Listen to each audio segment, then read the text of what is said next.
Life is hard when you don't know who you are. It's harder when you don't know what you want. I won't hide anymore. I will live the life I choose.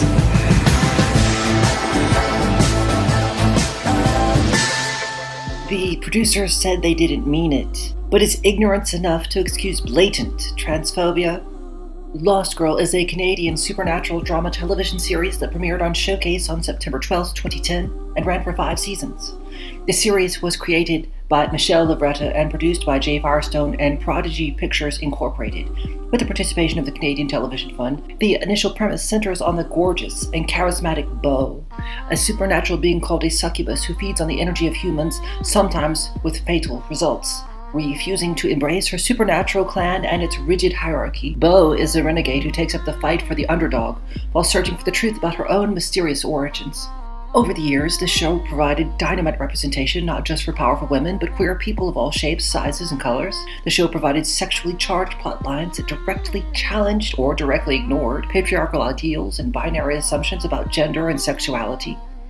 During Lost Girl's original run, Pink News described the show as widely regarded as being one of the most LGBT inclusive on air. The Gay and Lesbian Alliance Against Defamation promoted the show in the Glad Wrap and What to Watch. Expressing warmth and enduring love for the series, Old Ain't Dead wrote, "My love letter to Lost Girl after 5 years of fabulous TV, saying there were bi women, gay men, lesbian women, straight folks, and it was all good. Kenzie's declaration that she liked men was treated with the same respect as Lauren's declaration that naked football players really weren't that interesting," end quote. Hells yeah, that sounds great. What else did they say? In a larger sense, there was much about Lost Girl that was significant in the landscape of pop culture. The attitudes toward sexuality was all-inclusive, well, minus a transgender character. Oh no. Oh no. The Season 3 premiere, Caged Fae, was the show's take on pulpy women in prison films, and the episode Beau gets herself tossed in a jail for supernatural beings to uncover a criminal plot. The jail is run by Amazons, as in the mythical all-female warrior tribe, not the Wonder Woman gals from Themyscira. And thank Hera, because that's where the similarities end. The Amazon guards and a villainous prison warden are secretly impregnating prisoners and selling their offspring. That's awful, but that's not where the episode stops. What Beau and the rest of the pack do to defeat the warden is vile. Beau exposes the warden by kissing her, remarking on a suspicious amount of beard stubble and telling the Amazon guards that the warden is clearly a man in disguise. It gets worse. A guard grabs the warden's crotch in a forceful manner and declares that what he has found is proof that this is not a quote-unquote real woman. As the guards drag her away, the warden screams, "My mother was an Amazon. I'm one of you." My mother was an Amazon. I'm one of you. Afterwards, the other characters mention that the warden survived the attacks, but they refer to her with exclusively male pronouns. Yikes. The warden's actions are unforgivable, but they don't justify transphobic violence as a response or punishment.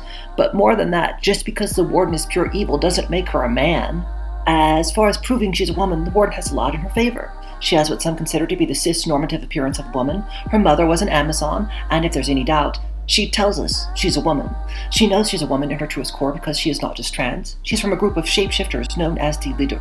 Like the payoff to Striking Vipers, one of the most controversial episodes of Black Mirror, the ability to shift between one body versus another doesn't necessarily lead to the slippery slope of any body will do. It can instead reveal the best options from a menu unique to our identity.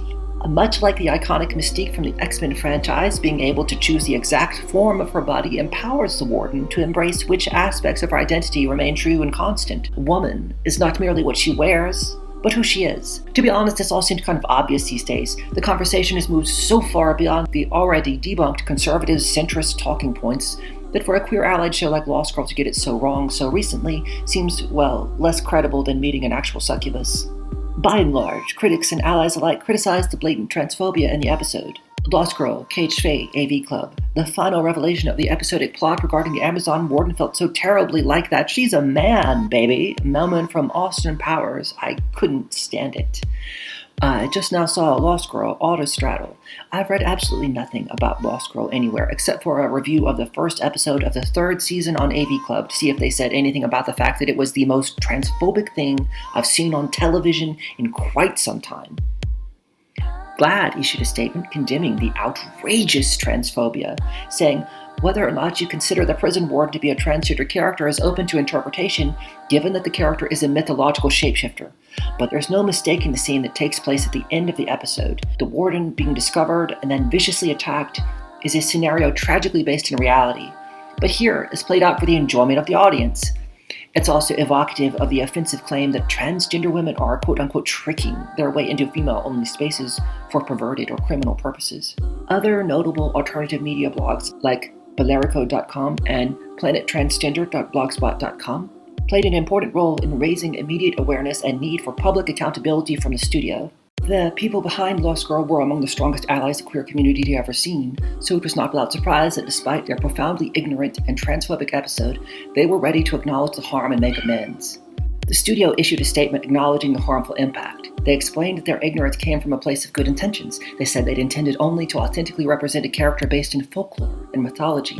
Quote, "We want to let you know that the Lost Girl writers base all episodic characters off of research folklore, and that the character of the Warden in the premiere of Season 3 is a character based off the mythological shapeshifter known as the Lighterk. The Warden was only intended to represent this mythic being. We did not intend this character to be seen as a transgender person. We apologize if the character was seen as such. We do hope that you accept that no comparison or discrimination toward the transgender community was intended by the depiction of this mythological character. Lost Girl prides itself on being open and accepting to everyone and are enthusiastic supporters of the GLBT community. We want to encourage a society in which everyone can feel comfortable to express and be who they are without judgment. Equality in a world without labels is important to all of us at the series. We strive to create three-dimensional characters who empower all viewers regardless of sexuality or gender. Sincerely, the producers of Lost Girl." End quote. That's a remarkable apology, but the problem was that this wasn't just some subtle nod that caused audiences to grasp their pearls.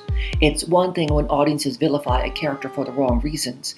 The villain in Ace Ventura, for example, is a literal male predator using the disguise of a woman to better dupe his victims. For all it gets wrong by making it so easy to conflate men pretending to be women versus actual women with trans medical backgrounds, Ace Ventura at least makes it clear that the two aren't the same. Lost Girl, however, failed trans people because it went so far as to have the trans character declare that she was trans only for the protagonist to be the very person ensuring the warden will suffer the same violent justice so commonly delivered to innocent women with trans medical backgrounds. For Lost Girl, Caged Fade was an example of such blatant transphobia that it can't be excused through mere ignorance, but it could be redeemed through growth and progress. Before there was Zeus. That's the thing. Z/Zeus is gender fluid. Her children, Persephone and Iris, have a powerfully accepting relationship towards Z and her gender fluid husband, Horatio. More on him later. For the duration of her appearances on Lost Girl, Z is a woman fiercely in conflict with patriarchal ideals, especially those we might normally associate with Zeus, the supreme ruler of the Olympians. Similar to how Bo feeds off sexual energy, Z feeds off the energy of euphoria created among crowds of people by the success of a descendant. And much like her MCU Asgardian counterparts, she can of course redirect and manipulate energy in the form of lightning. Lost Girl ended in Season 5. If it had continued, it's not so big a stretch after all to imagine Z might have eventually shifted into a form that looks a heck of a lot like Russell Crowe. Look no further than Z's husband for another gender-funky character on Lost Girl, Horatio. In ancient civilizations, Horatio was worshipped by humans as the goddess Hera. In Lost Girl, Horatio is a member of one of the most powerful Fae families that ever lived. He is neither trans nor cis, but is instead gender fluid, equally accepting of the label mother and father. Is it any wonder he's so perfectly suited for Z/Zeus? Thanks for joining us today to explore the trans and gender-funky representation in the queer allied show Lost Girl. What do you think about that Season 3 prison episode? Would you feel differently if they found a way to defeat the warden that didn't mirror so much real-world violence against innocent trans people?